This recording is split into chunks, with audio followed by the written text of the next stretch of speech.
Hi, we are kicking off a brand new series on stress management. We're going to take some information from New Mexico State University and North Dakota State University and give you some tips on how to cope just with general stress, but also with some very specific types of stress. I'm Mindy Turner with the Curry County Cooperative Extension Service, your family and consumer science agent. So let's jump right in and learn a little bit about stress. Everyone has stress. It's a natural part of life. It's just how things work. But it helps us if we can understand what stress is and when stress becomes problematic. Because stress is a psychological point of view, it's the internal piece of what's going on in your physical functioning of your body. So it's that state of internal imbalance. You're just a little off. You get a little out of whack because there's this overactivation of the fight or flight response. So the fight or flight response is triggered by a threat, some type of a threat to your well-being, to your health, to your safety.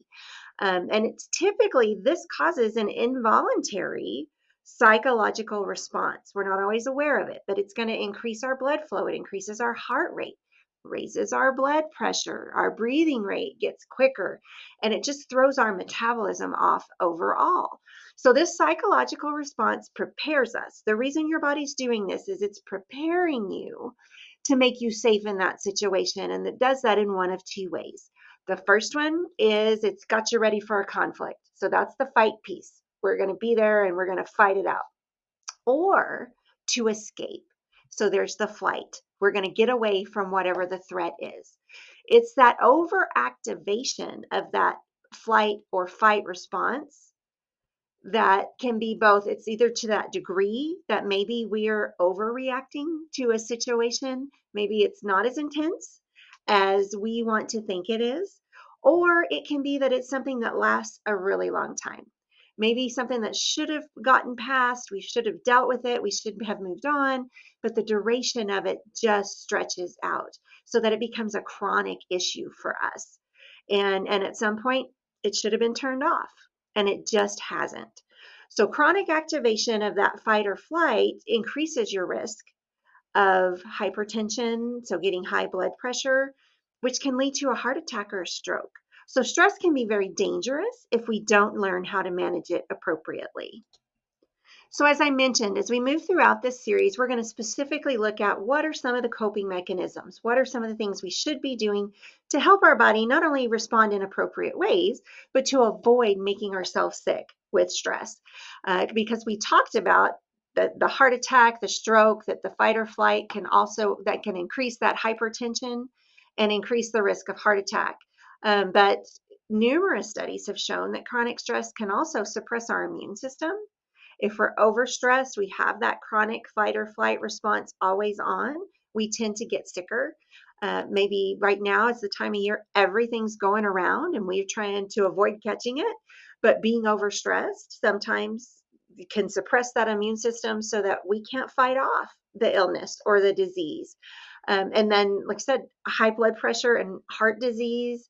There's several other specific disorders that can be affected by stress. So we're going to take just a minute and look at those.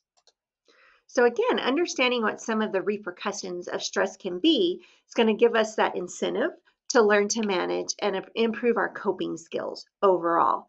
So these are several of the things that they've identified as, hey, stress can play a role in this. It may not be the cause, but it may exacerbate your symptoms and make things see and be worse or harder again if your immune system is suppressed, harder to deal with and get past.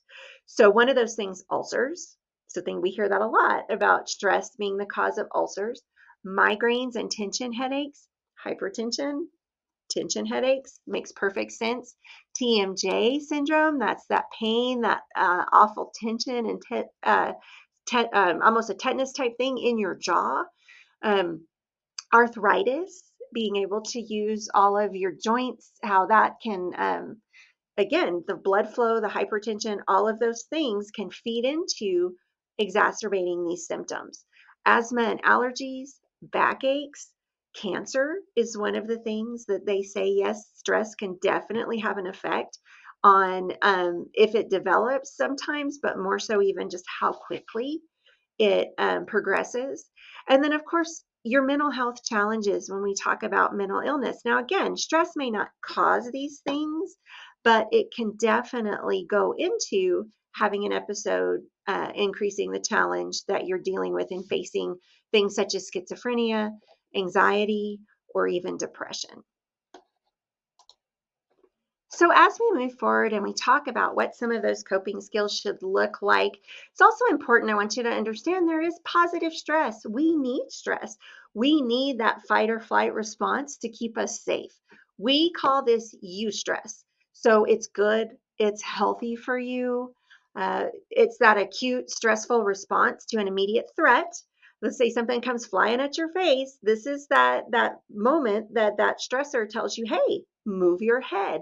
So it's quickly moving out of the way, taking that moment to move away from that object to make sure that you're not hit and so that you're protected.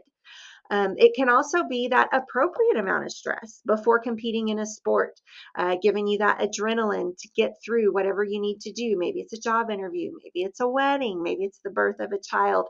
All of those things are stressors, but if you have an appropriate response to them, it's going to sharpen your senses. It's going to sharpen that physiological response, and your functioning is going to work just like it's supposed to.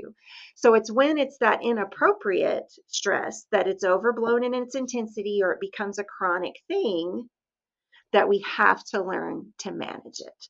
So in the next couple of parts for the series, that's exactly what we're going to do. We are going to learn some coping skills, as I said before, just in general, and then some for some very specific stressful situations. I'm Mindy Turner with the Curry County Cooperative Extension Service. Again, this has been part 1 of our stress management series.